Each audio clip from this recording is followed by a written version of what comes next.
Well, this afternoon, Starbucks is closing every company-owned store in the United States. That is 8,000 stores. And those stores will take 4 hours today to hold racial bias training. And this comes after 2 black men were arrested at a Philadelphia Starbucks last month. So Elise Brown is live outside of a Norfolk Starbucks. And Elise, when exactly are these stores going to shut down?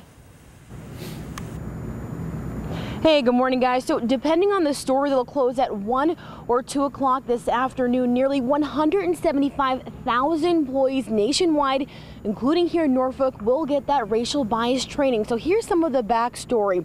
This initiative spurred out of an incident at a Philadelphia Starbucks in April. And now former white store manager asked 2 black men whether they were going to order anything. Those men declined and said they were there for a quick meeting. One of the men said he asked to use the bathroom but was told that was for paying customers only. The men then sat down to wait for their business meeting to start. 911 records show the former manager called police within 2 minutes after the men walked in. According to that 911 recording, the former manager said, quote, "I have 2 gentlemen at my cafe that are refusing to make a purchase or leave." Police officers arrested the men for trespassing and walked them out in cuffs. After a customer posted the video of the arrest, people protested.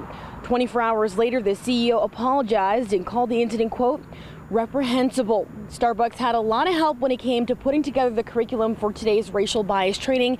That includes help from the NAACP and the Anti-Defamation League. Live in Norfolk, Elise Brown, 13 News Now.